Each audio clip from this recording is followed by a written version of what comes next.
Beautiful. You did not get what Bo was saying earlier. When we are in the struggles, that's when we really encounter God. I will show to you Abraham's struggles, just like you and I. But Abraham's struggles were very, very particular, and we're going to show it up now. But Bo was saying, Abraham was a man of faith. Yeah, that's really good. Some parts of the Bible even call him a friend of God. But, sorry to say, he's a jerk. Yeah. And I have the hard part of saying that to you. We need to read the Bible without our rose-colored glasses. And we need to see what the Bible authors, the Genesis authors, were really trying to say. But first, let me echo what Brother Bo said earlier. God blessed Abraham, so that he could become a blessing. And there's a purpose. And he wants you and I, he wants Abraham to be a blesser too. Let me echo what it said in verse 3 earlier. All the families on earth will be blessed through you. Can you say that to the person beside you? All the families on earth will be blessed through you. And it did not come without pain. The encounter of God, the encounter of Abraham with God was through pain, losing loved ones. Wife is barren. Are you with me?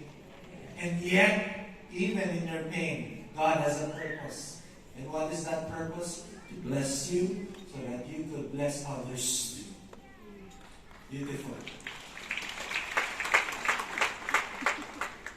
If you will notice, week per week, we're trying to show up the Bible story and see the purpose of the authors. And we mentioned in last week's talk, everything is connected. There are patterns and there are hyperlinks, if you want to say that.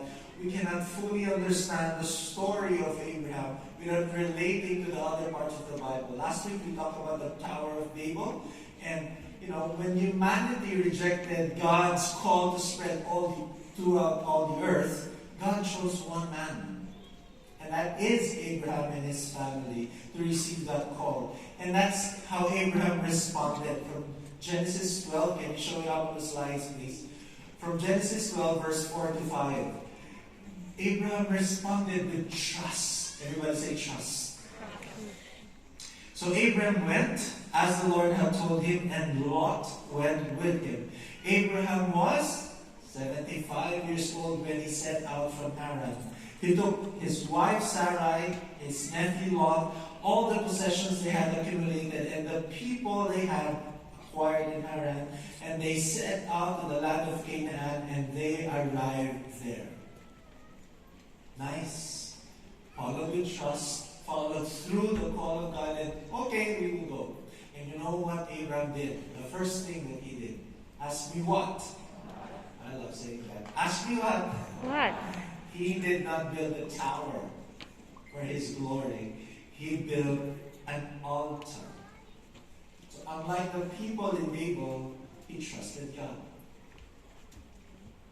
Point of reflection. When we follow God, and yes, there are fruits, beautiful things in following God. Yes? Are we building altars or are we building towers?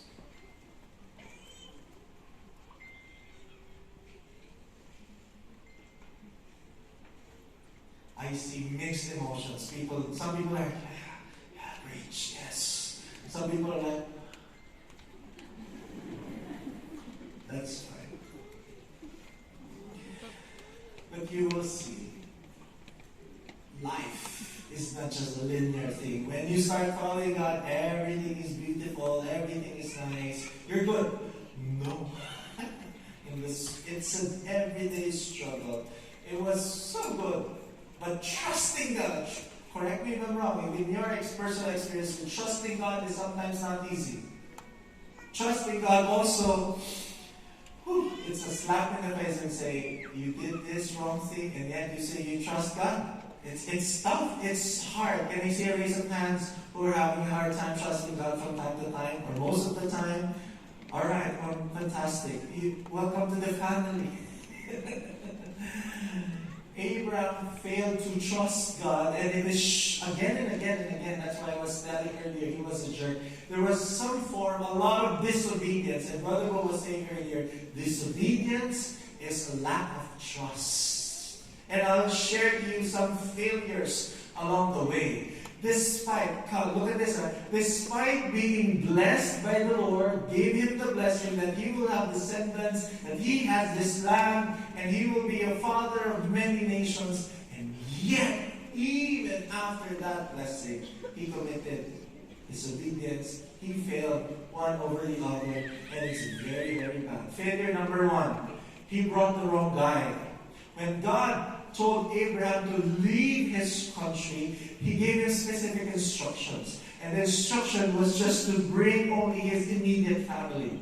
But Abraham disobeyed immediately.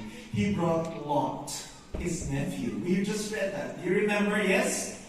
And this nephew, if you read through the Bible, this nephew caused a lot of problems for him. It caused a lot of allies, fighting, and he was kidnapped by another tribe, and they had to go to war so that they could just rescue him. And later on, it was Lot who ended up living in Sodom, the wicked city. Lots of lessons there. First, when you don't obey God, people suffer. Even you. Let me say that again. When we do not obey God, and disobedience is also because of not trusting God. When we do not obey God, when we do not trust God, people suffer. You, people around you, people that you love. Second lesson, partial obedience is still disobedience. Right? Oh yes. If it's not a full obedience, it's still disobedience. And thirdly, kawai, you also need to be careful on who you bring on your journey. Your travel buddies. Because they could build you, or they could also break you. You don't have to look at the people around you. Pinili mo na yan. Pinili mo na yan.